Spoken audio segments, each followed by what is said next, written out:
to the evening news. The meet up where Habakarim is my name.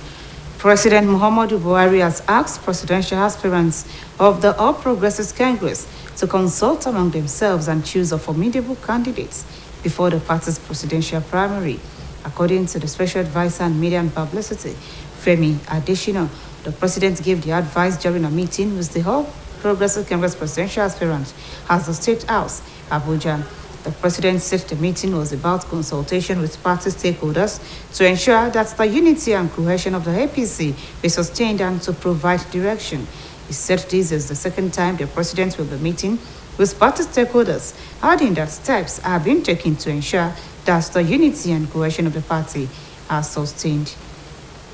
Again, he noted that the forthcoming presidential primary that would midwife the emergence of one candidate to fly the party's flag in the next year's presidential election. He said he was aware that there was anxiety among party members about the outcome of the process.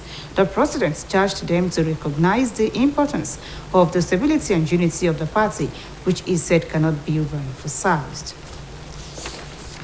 The Independent National Electoral Commission has declared that it would no longer store sensitive electoral materials in the Central Bank of Nigeria. INEC Chairman Professor Mahmoud Yakubu disclosed this in Abuja, adding that the CBN would no longer be in charge of election materials beginning with the Ekiti State governorship election. The development came following the controversy surrounding the interest of the CBN governor, Godwin Emefiele, to contest the 2023 presidential election under the ruling All Progressives Congress. There are three components.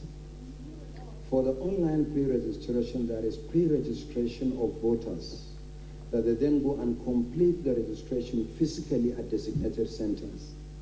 But there is also the second component for replacement of lost or damaged cards. That one is open, we haven't closed that. And then there is the component of correction of personal details, we haven't suspended that. And then transfer and relocation, we have not suspended that. The only one of the four components suspended is the actual pre-registration. There's a question from gentleman in the Guardian saying that is our decision to experiment with something else as a result of what is happening in the central bank. No, we are always experimenting better ways by which you can secure the processes. So not necessarily related to what is happening in the central bank. Our intention is always to keep improving and also take complete ownership of the process. Our preference is to take complete ownership of the process. I think you are looking for a catchy headline tomorrow. The National Hajj Commission has announced 2022 Hajj fares to intending pilgrims. NACON Chairman Haji Zokola Azan made the announcement at an extraordinary meeting with chief executives of Muslim Pilgrims Welfare Boards in the NACON Hajj House headquarters. Reporters said that Nigerian pilgrims for 2022 Hajj from southern Nigeria had to pay 2,496,815 naira, while their counterparts from the northern part of the country will pay 2,449,607 naira. For Adamawa and Borno states, they had to pay 2,408,197 naira due to proximity to Saudi Arabia. The gathering appreciates the efforts of NACON in achieving the feat on behalf of Nigerian pilgrims. Haji Azan added that the Commission has requested for more Hajj seats. Therefore, all states are to work with and exhaust the allocations that have been granted instead of waiting for more.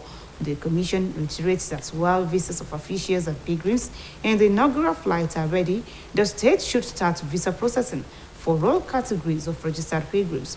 Commissioner in charge of policy, personnel, management and finance on the Hajj Commission, Alhaji Nura Yakasai, encouraged the state to conclude fund remittance to fast-track Hajj preparations and for processing of basic traveling allowances. Osun State government remain committed to activities that will ensure habitable and clean environment in the nooks and crannies of the state. Governor Adeboye Garitola made this known at a program commemorating this year's World Environment Day. The governor, who was represented by the secretary to the state government, Prince Wole Bamiji, noted that the present administration has embarked on flood and erosion control to ensure that Residents of the state did not suffer environmental-related hazards. He implored individuals to cultivate the habit of tree planting to prevent deforestation. Speaking in the same vein, an APC stalwart, Mr. Shola Oladepo, described the choice of this year's theme, Only One Earth Living in Harmony, as apt and appropriate. Mr. Oladepo implored individuals to keep their environment healthy, as it is the only factor to sustaining harmonious living. The program climaxed with a symbolic tree planting as the Osun State House of Assembly, just as a non-government organization, donated 2 waste bins to the state's government. Governor Adeboye Garitola has identified with the people of Oyo at the celebration of the life and times of late Oba Lamidi Olaiwola Adeyemi III, the immediate past Alaafin for Oyo Kingdom. Governor Itola, who was represented by his deputy, Mr. Benedict Olabi, joined other serving and past governors, political bigwigs, and monarchs across the nation to celebrate the revered monarch and who joined his ancestors a few weeks ago. Governor Itola described the late monarch as a strong believer in progressive ideals who remained true to his convictions over the years until he breathed his last. According to him, Oba Adeyemi was a visionary and an exemplary leader whose 52-year reign brought peace, stability, and unprecedented development to the ancient Oyo town and its people. He further stated that the monarch will be remembered for his impacts, achievements, outstanding legacies, and remarkable service as a custodian of the rich Yoruba culture, heritage, and traditions. Dignitaries at the event included the former governor of Osun State, Prince Olagunsoye Oyinlola, the host governor, Engineer Seyi Makinde, among others. Osun State government has commiserated with the family of Mr. Israel Ajao and the Nigerian Police Force over the passage of the retired Deputy Inspector General of Police. This is contained in a statement issued by the Commissioner for Information and Civic Orientation, Mrs. Funke Gbemode. The state government also extends sympathies to the people of Olupono, in particular, and Osun State in general, over the demise of one of the state's finest national icon. It's noted that the death of the IG Israel Ajao, retired, was painful and a huge loss not only to his family but to the nation, as he was a committed and an experienced police officer who served the nation diligently and passionately. The statement added that his legacies of professionalism and service to humanity are a pride to the state and a valuable lesson for the younger generation. The state government prayed God to grant the soul of the deceased eternal rest and give his bereaved family, friends, and associates the fortitude to bear the loss. Bandits have reportedly killed over 50 persons in an attack on the St. Francis Catholic Church in Owo, headquarters of our local government area of Ondo State.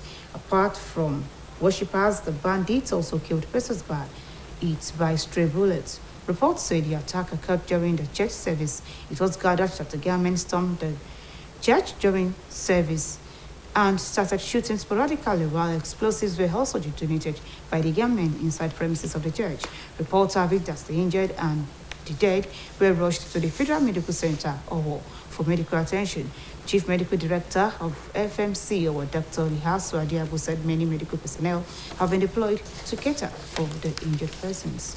Meanwhile, Governor Adeboye Garitola and Osun State government has condemned the terrorist attack on St. Francis Catholic Church, Owo, in which several lives were lost and many worshippers injured. This is contained in a statement issued by the Commissioner for Information and Civic Orientation, Mrs. Funke Gbemode. The state government described the attack as barbaric, wicked, and an act of unprovoked aggression against innocent people, adding that it is mean and inhumane to turn the sacred sanctuary of a church to a killing field while services are ongoing, while expressing sympathy to the families of those killed in the attack, and especially to the Catholic Diocese of Ondo and the government of Ondo State. Osun State government assures Governor Rotimi Akeredolu and the government of Ondo State of our support.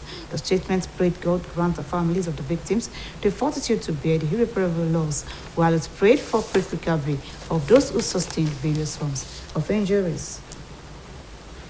And on sports, Nigeria's Flamingos have qualified for the 2022 FIFA Under-17 Women's World Cup billed for India. In the second leg played inside the MKO Abiola Stadium in Abuja, the Flamingos were held to a goalless by Ethiopia to qualify 1-0 on aggregate. After playing 6 qualifying matches, the Flamingos scored 15 goals without defeat and conceded none. 3 teams will represent Africa as the 2022 FIFA Under-17 Women's World Cup in India, which will run from October 11 to 30th. The 2022 FIFA Under-17 Women's World Cup will be the 7th edition, which is contested by the Under-17 national teams of the member associations of FIFA since its inception in 2008. It will be the second time that India hosts a FIFA tournament after the men's 2017 FIFA Under-17 World Cup, and the first time that India hosts a FIFA women's football tournament. On the foreign scene, Kazakhstan is holding a referendum to overhaul the constitution as the Central Asian nation's leader, Kassym-Jomart Tokayev, aims to reform the political system after 3-decade rule by founding leader Nursultan Nazarbayev. Voting in Almaty and Nur-Sultan began early this morning and will be concluded later in the evening. It was gathered as the constitutional reform is part of a drive for a new Kazakhstan spearheaded by Tokayev, who was unpicked by Nazarbayev to replace him as president in 2019. It moves to decentralized decision-making and allow greater representation of various groups in parliament, as well as preventing relatives of the president from holding government positions. Tokayev has described the vote as a shift from super-presidential rule that will strengthen parliament, a do away with Nazarbayev's privileges, including the constitutional title of LBC, or leader of the nation. That ends the evening news on OSBC Television. Thank you for watching. Join us at 7 for the plan. Good evening.